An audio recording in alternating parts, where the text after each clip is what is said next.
ज्योतिष के क्षेत्र में अगर सबसे ज़्यादा किसी इवेंट की चर्चा होती है या लोग जिससे सबसे ज़्यादा भयभीत रहते हैं तो वो होता है शनि की 7.5 का समय।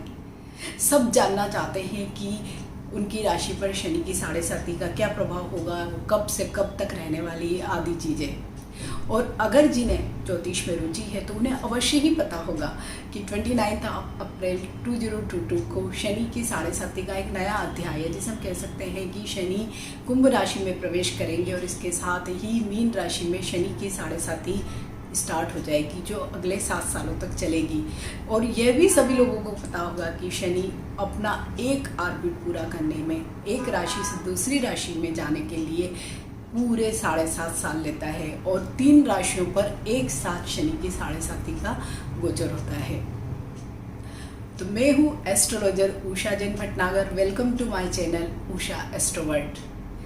मेरे इस चैनल पर आपको शनि की 7.5 से रिलेटेड जो भी हैं प्रेडिक्शंस हैं, उपाय है और क्या हर राशि पर इसका प्रभाव होगा वो तो आपको दिखाई ही देगा। इसके अलावा भी अगर आपको ज्योतिष से रिलेटेड किसी भी प्रकार की जानकारी चाहिए, उपाय चाहिए, कोई करंट इवेंट से रिलेटेड कोई भी अगर सूचना चाहिए तो आप मेरे इस चैनल उषा एस्ट्रोवर्ट को ज़रूर सब्सक्राइब कर लीजिए।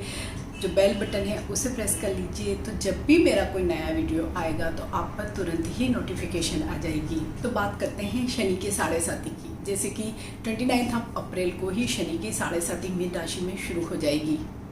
इसके साथ ही धनु राशि के जो भी जातक हैं उन पर शनि की 7.5 का एक 7.5 साल का जो एक लंबा पीरियड था वो खत्म हो जाएगा। तो अभी शनि की 7.5 रहेगी मकर, कुंभ और मीन राशि में। इस पूरे ही 7.5 साल के पीरियड में जो भी शनि की 7.5 चलेगी उसमें शनि कई बार मार्गी होंगे, कई बार वक्री होंगे। जैसे कि अभी भी 29 अप्रैल को शनि मार्गी होकर मीन राशि में जाएंगे। यही मार्गी स्थिति में वो 5 जून तक रहेंगे।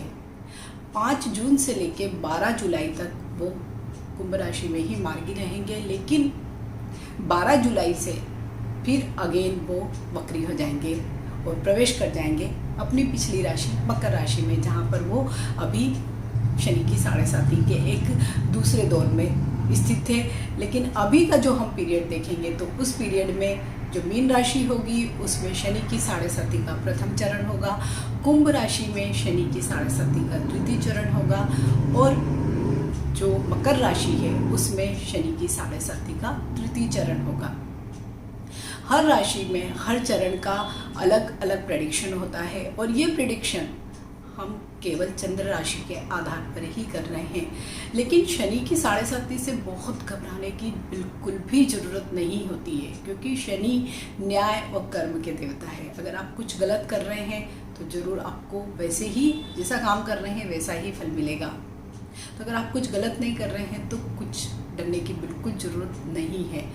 इसके साथ ही सिर्फ चंद्र राशि के आधारित शनि की 7.5 का जो हम प्रेडिक्शन दे रहे हैं वो हजारों लाखों करोड़ों लोगों के लिए एक ही जो नाम राशि पे होते हैं उनका सेम कभी भी नहीं हो सकता। तो इसके लिए बेहद ज़रूरी है, अगर आपको कुछ भी शनि से संबंधित या 7.5 से संबंधित कोई भी किसी भी प्रकार का कोई प्रश्न है या कोई डर या भय है तो आप अपना चार्ट एस्ट्रोलॉजर को दिखाइए। वहाँ पर आप देखेंगे एस्ट्रोलॉजर आपको बता सकते हैं कि आपका शनि आपके पर्टिकुलर कुंडली में किस स्थिति में बैठा हुआ है, साथ ही दशा, महादशा, अंतर्दशा या प्रत्यांतर में क्या स्थिति है शनि के, उसके आधार पर ही हम ओवरऑल प्रेडिक्शन कर सकते हैं कि शनि से हमें डरना चाहिए या नहीं डरना चाहिए। तो सभी राशियों पर इसका प्रभाव तो अवश्य ही पड़ेगा। भले ही हम चंद्र राशि पर आधारित ही ये प्रेडिक्शन दे रहे हैं, लेकिन सभी राशियां शनि का, क्योंकि एक बहुत लंबा पीरियड शनि एक राशि में गुजारता है, तो ऑब्वियसली जब भी कोई स्टार बहुत लंबे समय तक एक ही राशि में रहता है तो अच्छे फल भी देता है, बुरे फल भी देता है। पिछले 2.5 साल से शनि अपनी स्वराशि मकर राशि में ही स्थित थे और अब जो आगे गोचर कर रहे हैं वह भी उनकी खुद की ही राशि है, कुंभ राशि। हालांकि शनि को कुंभ राशि अधिक प्रिय है मकर राशि के मुकाबले, इसलिए इस वर्ष जो भी प्रेडिक्शन होंगे कुंभ राशि में शनि के गोचर के वो बहुत ही अलग प्रकार के होंगे। इसके साथ ही कुछ राशियों पर शनि की ढैया समाप्त होगी और कुछ राशियों पर शनि की ढैया का प्रारंभ भी हो जाएगा। कर्क और वृश्चिक राशि पर शनि की ढैया का प्रारंभ होगा, मीन्स 2.5 साल के लिए कर्क व वृश्चिक राशि पर शनि की ढैया स्टार्ट हो जाएगी। इसके साथ ही मिथुन व तुला राशि, जो ऐसी राशियां हैं जो बहुत रिलैक्स या रिलीफ फील करेंगी, क्योंकि उन पर शनि की ढैया समाप्त हो जाएगी। इसके साथ ही धनु राशि भी बहुत रिलैक्स फील करेंगे। धनु राशि के जो भी जातक हैं उन्हें भी एक बहुत बड़ा लंबा समय जो शनि की 7.5 का उन्होंने गुजारा है, उसमें भी अब बहुत पॉजिटिव चेंज आएंगे। जो भी उन्हें पास्ट में जो भी प्रॉब्लम्स हुए हैं रिलेटेड टू हेल्थ, वेल्थ या किसी भी प्रकार के जो भी प्रॉब्लम्स हुए हैं, उनमें बहुत ज़्यादा कमी हो जाएगी और ग्रेजुअली बहुत अच्छा उनका पीरियड स्टार्ट होगा। तो हम सभी 12 राशियों पर देखेंगे कि शनि की 7.5 का क्या प्रभाव दिखाई देता है। इसके साथ ही जिन राशियों पर ढैया समाप्त हुई है या जिन राशियों पर ढैया का स्टार्ट हो गया है, मीन्स शुरुआत हो गया है समय, तो उन पर भी किस तरह का प्रभाव होगा, वह सब हम आगे इस वीडियो में चर्चा करेंगे। फिर भी अगर मोटा मोटा हम देखें और 12 राशियों में अगर हम 4 राशियों को देखें तो इनके लिए शनि की 7.5 बहुत ही शुभ फल लेकर आने वाली है। उसमें ये 4 राशियां हैं, मेष राशि, वृषभ राशि, तुला राशि और धनु राशि। इन चारों ही राशियों के लिए शनि की 7.5 बहुत ही शुभ प्रभाव लेकर आई है। अगर जो भी कोई हेल्थ इश्यूज उनके चल रहे थे तो उसमें बहुत ज़्यादा इम्प्रूवमेंट दिखाई देगा। पद प्रतिष्ठा में उनकी वृद्धि होगी, धन आगमन के नए स्रोत मिलेंगे। इसके अलावा जो भी पारिवारिक माहौल इन पिछले 2.5-3 सालों में जो भी बिगड़ गया था या जो भी अनबन या स्ट्रेंड या कुछ भी चीज़ें चल रही थी, उन सभी चीज़ों में बहुत ही अच्छे पॉजिटिव रिजल्ट्स इन चारों राशि के लोगों को दिखाई देंगे। जहाँ धनु राशि इस 7.5 से मुक्त हो जाएगी, वहीं मीन राशि पर 7.5 का प्रथम चरण शुरू हो जाएगा। मीन्स आगे आने वाले 7.5 साल जिसमें हर चरण का अलग अलग प्रेडिक्शन होगा, उसमें मीन राशि के लिए एक थोड़ा सा कठिन समय की शुरुआत हम इसे मान सकते हैं। जैसे कि हम जानते हैं कि शनि की 7.5 बहुत ही लंबा पीरियड होता है, बहुत स्लो चलने वाला स्टार है शनि, इसलिए बहुत लंबा पीरियड एक एक राशि में गुजारता है। पूरे 7.5 साल अगर एक राशि में होता है तो प्रत्येक जातक के जीवन में शनि की 7.5 इन जनरल 1 या 2 बार ही आती है और इन्हीं 1 या 2 बार में प्रत्येक चरण और राशि के हिसाब से हर एक के जीवन में बहुत छोटी मोटी कई बहुत ही घटनाएं होती है, जिसका बहुत ही लंबे समय तक अच्छे परिणाम भी दिखाई देते हैं, बुरे परिणाम भी दिखाई देते हैं। तो मेरे इस वीडियो में मैं 4 राशियों के बारे में आपसे चर्चा करने वाली हूँ। इन पर शनि की 7.5 का क्या प्रभाव रहेगा।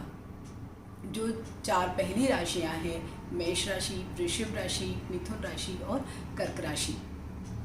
सबसे पहले बात करेंगे मेष राशि की। मेष राशि के जातकों के लिए, जैसे कि मैंने कहा कि 4 राशियों को बहुत ही शुभ परिणाम इस 7.5 के मिलने वाले हैं। उसमें जो सबसे पहली राशि है वो राशि है मेष राशि। तो मेष राशि के जो भी जातक हैं उनके सामाजिक प्रतिष्ठा में, मान सम्मान में बहुत वृद्धि होगी, आय के नए स्रोत बनेंगे। अगर आप नौकरी पेशा हैं तो आपको अच्छा खासा हाइक मिल सकता है, अच्छा इंसेंटिव मिल सकता है। अगर जॉब चेंज के लिए आप कई दिनों से प्रयत्न रहते हैं तो अब आप देखेंगे कि बहुत ही जल्दी आपको कई दूसरी अपॉर्चुनिटीज़ मिल सकती है। जो भी बिजनेस के क्षेत्र में है या व्यापार से संबंधित हैं या कोई कारोबारी हैं तो उनके लिए भी बहुत नए अवसर मिलेंगे, वो अपने काम को बहुत एक्सपेंड कर सकते हैं।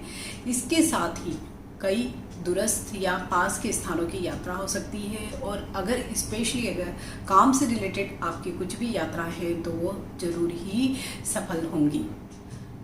शनि इस राशि के लोगों के लिए एक प्रकार से राजयोग का निर्माण कर रहा है। तो जो लोग राजनीतिक क्षेत्र में हैं, किसी भी दल से हो, लेकिन अगर कोई भी राजनीतिक इंटरेस्ट रखते हैं तो उनके लिए ये समय बहुत ही अच्छा होगा। उन्हें नेतृत्व करने के कई अवसर मिलेंगे या और भी कई तरह से भागीदारी, जिसे हम कहते हैं कि सत्ता में अगर भागीदारी उन्हें करनी है तो वो भी उन्हें इस शनि की 7.5 की वजह से बहुत ही अच्छे, जिसे हम कहेंगे कि सुअवसर प्राप्त हो सकते हैं। तो कुल मिलाकर हम देखेंगे तो मेष राशि के जातकों के लिए शनि की 7.5 बहुत ही शुभ फल लेकर आने वाली है। वृषभ राशि, जैसे कि मैंने पहले भी आपको बताया कि जो 4 लकी राशियां हैं जिनके लिए शनि की साढ़े साथी बड़ी शुभ होने वाली है, उनमें दूसरी राशि है वृषभ राशि। तो वृषभ राशि के जातकों के लिए भी शनि की ये साढ़े साथी बहुत ही शुभ फल लेकर आने वाली है। जो भी नौकरी पेशा लोग हैं या कारोबार से रिलेटेड जो भी काम है उनका काम, उन सभी लोगों को बहुत ही नए अवसर मिलेंगे। इस पीरियड में अगर आप कोई भी नया कार्य शुरू करते हैं तो उसमें आपको 100% सफलता मिलेगी। और स्पेशली बिजनेस से संबंधित अगर जो भी लोग हैं वृषभ राशि के, तो उन्हें बहुत नए अवसर मिलेंगे। वो अवश्य ही कोई ना कोई नया कार्य करेंगे और उनका जो ये नया कार्य है वो अवश्य ही उन्हें बहुत सफलता दिलाएगा। सिर्फ आर्थिक रूप से ही नहीं, उन्हें सामाजिक क्षेत्र में भी बहुत अच्छी प्रतिष्ठा आपका ये नया काम दिलवा सकता है।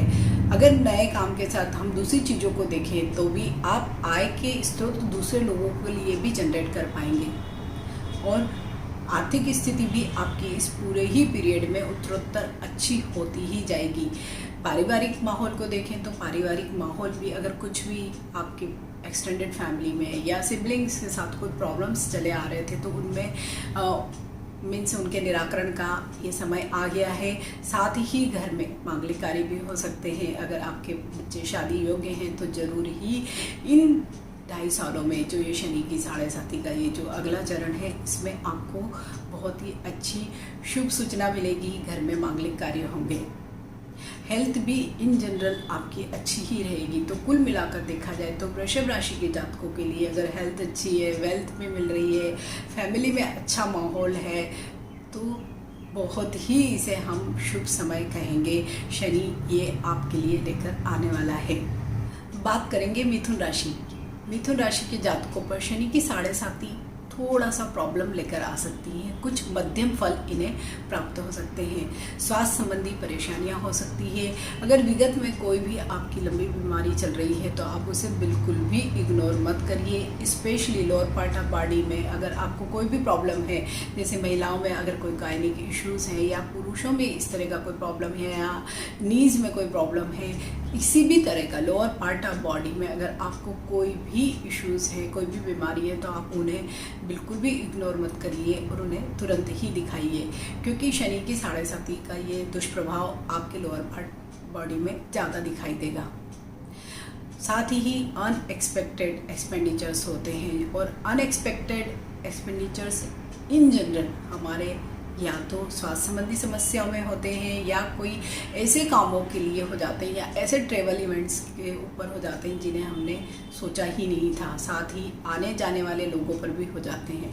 तो आय और व्यय का आपको बैलेंस अवश्य ही इन पूरे 2.5 सालों में बनाकर रखना होगा, क्योंकि आय भी होगी, आय के साधन भी हमें दिखाई दे रहे हैं, आय में कोई कमी नहीं दिख रही है, लेकिन आय और व्यय का बैलेंस होना बहुत ज़रूरी है। और जैसे कि हम देख रहे हैं कि कुछ न कुछ एक्सपेंडिचर बीमारियों में, मेडिसिन्स में, गेस्ट में या ऐसे ट्रेवल्स में हो सकता है जो बिल्कुल भी ज़रूरी नहीं है। तो अवश्य ही अपने आय और व्यय का बैलेंस आपको इन पूरे ही सालों में बनाकर रखना होगा। साथ ही पारिवारिक जीवन में आपको बहुत ही बैलेंस बनाकर चलना होगा। ईगो से आपको बचना होगा और जहाँ तक हो सके किसी भी प्रकार के वाद विवाद या मन मुटाव को बहुत उग्र न होने दें, क्योंकि इससे कोर्ट कचहरी जैसे कुछ मामले भी हो सकते हैं। तो इस पूरे ही पीरियड में सबसे बेस्ट यही है कि आप थोड़ा सा शांत रहे, सारी स्थितियों को देखकर चले। पैसे का जो भी आपका खर्च है या बचत है, उन सारी चीज़ों को भी बिल्कुल ही कैलकुलेट करके चलेंगे तो ये आपके 2.5 साल बहुत ही अच्छे से निकल जाएंगे। इसके साथ ही मैं हर वीडियो में कुछ न कुछ रेमेडीज़ जो लगभग शनि की हर ही राशि के जातकों के लिए सेम ही होती है, एक जैसी ही होती है, आपको बताऊँगी। आप उन्हें भी ज़रूर करें। तो जो भी अगर कुछ प्रॉब्लम्स ज़्यादा आती है या कठिन समय होता है या कुंडली में कोई अच्छी स्थिति नहीं है, तो आप उससे भी आसानी से पार पा जाएंगे, आसानी से निकल जाएंगे। बात करेंगे कर्क राशि की। जैसे कि हम जानते हैं कर्क राशि पर शनि की ढैया भी प्रारंभ होने वाली है। तो ये ढैया बिल्कुल ही आप पर नुकसान करेगी या खराब प्रभाव देगी, बिल्कुल भी नहीं है, क्योंकि शनि साझेदारी का भी घर को देख रहा है, साझेदारी वाली हाउस को भी देख रहा है। तो आप अगर किसी भी प्रकार की पार्टनरशिप करते हैं, भले ही वो पर्सनल लाइफ में हो या प्रोफेशनल लाइफ में, तो आपको बहुत गेन हो सकता है। अगर आप दाम्पत्य जीवन में जहाँ पर साझेदारी की बात कर रही हूँ मैं, तो वहाँ पर भी आपको अच्छे फल प्राप्त होंगे। बस आपको बैलेंस बनाकर ही चलना होगा।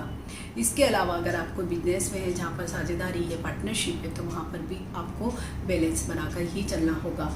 और ये पीरियड जो भी कर्क राशि के जातक हैं, और स्पेशली अगर रिसर्च के फील्ड में है, साइंस के फील्ड में है, जहाँ नई नई खोजें होती है, उन लोगों के लिए ये पीरियड श्रेष्ठ समय कहा जाएगा, जहाँ पर वो बहुत नई खोजों को, नई जो भी संभावनाएं हैं उनको तलाशेंगे, और इसी कारण उनका जो कैरियर ग्राफ होगा वो बहुत अच्छा रहेगा। जो भी शादी के लिए अगर प्रयास रहते हैं, जो जातक कर्क राशि के जातक, तो उनके लिए भी ये 2.5 साल है, बहुत अच्छी सूचना लेकर आएंगे। अगर किसी भी प्रकार का उनके मैट्रिमोनियल एक्टिविटीज़ चल रही हैं तो वो शादी में आपकी परिणित हो जाएगी। तो शनि की ढैया से डरने की बिल्कुल भी ज़रूरत नहीं है। बस आपको अपने स्वास्थ्य का ध्यान रखना है। किसी भी प्रकार की अगर आपको छोटी मोटी भी कोई हेल्थ इश्यूज़ होती है तो आप उसे बिल्कुल भी इग्नोर ना करें, मीन्स बढ़ने ना दें, क्योंकि कोई लाइफ थ्रेटनिंग कोई प्रॉब्लम नहीं है। लेकिन अगर कोई छोटा छोटा भी प्रॉब्लम है तो वो आपका एनर्जी भी ख़त्म करेगा, आपकी समय भी ख़त्म करेगा, और आपका पैसा भी बर्बाद करेगा। इसलिए कर्क राशि के जातकों के लिए भी हम देखेंगे तो एक 70-30 वाला रेशो ही ये वाला शनि की 7.5 की ढैया का प्रभाव रहेगा, जिसमें हम 70% अच्छा ही कहेंगे। और कैरियर में स्पेशली जो भी साइंस से रिलेटेड जो भी हैं, भले वो एविएशन में हो, रिसर्च में हो, केमिकल में हो, फार्मा में हो, तो उन लोगों के लिए तो ये शनि की 7.5 के जो 2.5 साल हैं वो बहुत ही अच्छे जाने वाले हैं। साथ ही पार्टनरशिप में या पर्सनल लाइफ में भी अगर शादी से संबंधित अगर कुछ बातें हैं तो उस दृष्टि से भी अच्छा है। बस थोड़ा सा प्रॉब्लम आपका आएगा, वो आएगा हेल्थ से रिलेटेड, और वहाँ पर आपको बिल्कुल सतर्क व सचेत रहना है। इसके साथ ही आप शनि के उपाय अवश्य ही करें। अगर शनि के आप उपाय करेंगे तो कोई भी किसी भी प्रकार का प्रॉब्लम होगा तो वो बिल्कुल सॉल्व हो जाएगा। तो आप सबके लिए भी शनि की ये 7.5 बहुत ही अच्छी रहेगी। अगर आपकी राशि पर शनि की 7.5 का अच्छा प्रभाव नहीं है या किन्हीं राशियों पर मिक्स्ड प्रभाव भी होगा तो बिल्कुल भी घबराने की ज़रूरत नहीं है। आप कई उपायों में से इन उपायों को कर सकते हैं जो बहुत ही आसान है, जिन्हें आप इजी फॉलो कर सकते हैं। इसमें जो सबसे आसान जो उपाय होता है वो होता है आप हर दिन शनि मंत्र का जो बीज मंत्र है उसका जाप कर सकते हैं। ओम शम शनिश्चराय नमः मंत्र का आप जाप कर सकते हैं। एक माला कर लीजिए। अगर आप एक माला नहीं कर सकते हैं तो 11 या 21 जितना भी आपको ठीक लगता है आप उसको ज़रूर करिए। दूसरा जो एक उपाय होता है जो बहुत ही आसान उपाय है कि आप कोई भी शनि मंदिर में जाइए, शनि की प्रतिमा को हर शनिवार के दिन तेल अर्पण करिए। कोई भी खाद्य तेल आप उनको अर्पण कर सकते हैं। इसके अलावा आप पीपल के जो पेड़ होते हैं इन जनरल मंदिरों के आसपास ज़रूर होते हैं, वहाँ पर अगर शनिवार के दिन सरसों के तेल का दिया आप लगाते हैं तो वो भी आपके जो भी शनि के दुष्प्रभाव है उनमें बहुत कमी लाएगा। इसके अलावा आप हनुमान जी की प्रतिमा को शनिवार के दिन चमेली का तेल अर्पण करें, सिंदूर अर्पण करें, काले उड़द में अर्पण करें, तो भी आप देखेंगे कि अगर आपकी शनि की 7.5 के कुछ बुरे प्रभाव आप पर होने वाले हैं तो उनमें बहुत कमी हो जाएगी। इसके अलावा आप हनुमान मंदिर में हर सैटरडे को अगर कोई प्रॉब्लम ज़्यादा है तो आप एक नारियल भी चढ़ा सकते हैं। उससे भी आप देखेंगे कि आपके प्रॉब्लम्स बहुत जल्दी सॉल्व होंगे। इसके अलावा आप काली चीज़ों का दान अवश्य करें। कम मात्रा में या ज़्यादा मात्रा में ये आप पर डिपेंड करता है। इन काली चीज़ों में स्पेशली जो हम कहते हैं वो होता है कोई काला कपड़ा, चाकू, तवा, जूते, छतरी, ये जो चीज़ें हैं जो काली होती हैं और इनका दान करने से शनि अवश्य ही प्रसन्न होते हैं। तो आप भी किसी भी नीडी को ये चीज़ें आप दे सकते हैं। तो आप पर जो भी ये शनि की 7.5 का अगर कोई दुष्प्रभाव हो रहा है या हो सकता है तो आप उससे अवश्य ही बच जाएंगे। और ये पूरा ही जो आपका पीरियड है शनि की 7.5 का बहुत आसानी से शांतिपूर्वक व्यतीत हो जाएगा। जब भी आप किसी प्रेडिक्शन को देखें, सपोज आप शनि की 7.5 का प्रेडिक्शन देख रहे हैं, आपकी राशि में अच्छा प्रेडिक्शन नहीं आ रहा है तो बिल्कुल भी घबराने की ज़रूरत नहीं है। आप अपने अदर फैमिली मेम्बर्स का भी प्रेडिक्शन ज़रूर देखिए। एक ही घर में माता पिता, पति पत्नी और बच्चे होते हैं, आप उन सबका प्रेडिक्शन ही देखिए।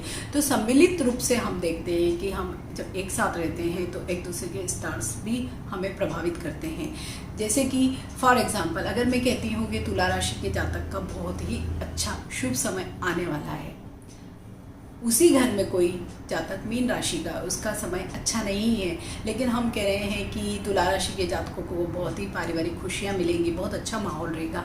इट मीन्स कहीं ना कहीं दोनों के ही जीवन में बैलेंस आ जाएगा। अगर एक का अच्छा नहीं है दूसरे का अच्छा है, तो आप जब भी प्रेडिक्शन देखें तो अपने फैमिली मेम्बर्स का भी प्रेडिक्शन जरूर देखें, और साथ ही जो भी हम रेमेडी सजेस्ट करते हैं उसे भी ज़रूर फॉलो करें। आई होप ये वीडियो आप सभी के लिए हेल्पफुल होगा। अगर कोई भी क्यूरीज है आपकी, अगर आप कुछ जानना चाहते हैं, इस पूरे प्रेडिक्शन के अलावा भी कोई चीज़ जानना चाहते हैं, तो आप कमेंट बॉक्स में कमेंट जरूर करिए। इसके साथ ही आप मेरे चैनल उषा एस्ट्रोवर्ड को सब्सक्राइब जरूर करिए। अगर आपको वीडियो अच्छा लगता है तो इसे लाइक करिए, शेयर करिए। Stay healthy, stay blessed. Thank you for watching.